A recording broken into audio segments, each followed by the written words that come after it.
আসসালামু আলাইকুম, সবাই কেমন আছেন? আমরা আছি এখন কক্সবাজার সমুদ্র সৈকত। এখানে অনেকে আসছে, দেখেন দেশ বিদেশ থেকে বিভিন্ন জায়গা থেকে ঘুরতে আসে তারা। আমরাও এখানে ঘুরতে আসছি। সমুদ্র সৈকত দেখেন কত সুন্দর, বড় বড় ঢেউ। মনে হয় সমুদ্রের জন্য আমাদেরকে টেনে নিয়ে যাচ্ছে।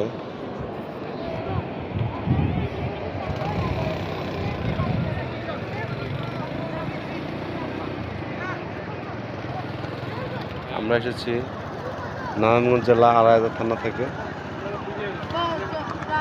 এখানে বিভিন্ন জেলা থেকে অনেক মানুষ আসে, দেখে, আনন্দ উপভোগ করে।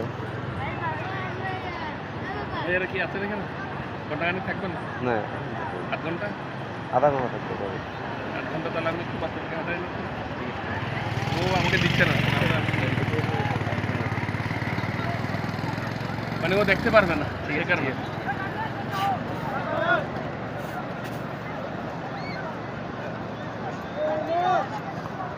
দেখেন থেকে ঘোড়া নিয়ে যাচ্ছে। আমরা ঘোড়া তুলতেছিলাম গতকাল, আজকের ঘোড়ায় উঠবো না।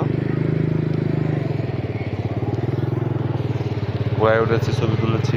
আবার গতকাল আমরা পাথরচর ব্রিজ গিয়েছিলাম, ইরানি ব্রিজ গিয়েছি,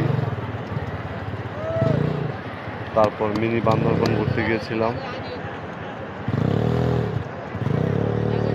ঘোরাঘুরিটা যেমন আনন্দদায়ক তেমনি ক্লান্তিকর হয়েও বটে। তো যাই হোক, ঘোরাঘুরি স্বাস্থ্যের জন্য ভালো। আমরা সবাই চেষ্টা করব কিছুটা সময় হলো ভ্রমণের সময় দিতে। সময় হয়ে ওঠে না যে আমার এই সমস্যা সেই সমস্যা শেষ হবে তারপরে ঘুরবো। আসলে এই সমস্যা কখনোই শেষ হবে না। আবার অনেকে মনে মনে বলবে যে আমার টাকার সমস্যা, ঘুরতে পারতেছি না। তো টাকার যখন সমস্যা সমাধান হয়ে যাবে, যখন অনেক টাকা হয়ে যাবে, তখন আবার আমরা ঘোরার সময় পাবো না। অতএব আমাদের উচিত নিজ নিজ জায়গা থেকে যখনই আমরা সময় পাই কিছুটা হলো নিজেদেরকে সময় দেওয়া। আমরা যে টাকা পয়সা ইনকাম করি, কামাই, সবই পৃথিবীতে রেখে যাব। বউ বাচ্চা, ছেলে মেয়ে, আত্মীয় স্বজন ভোগ করবে। নিজের জন্য কি করলাম? অন্ততপক্ষে নিজে একটু ঘুরে দেশটা ভ্রমণ করে কিছুটা উপভোক্ত করতে পারলাম, সেটাই আমাদের জন্য সান্ত্বনা।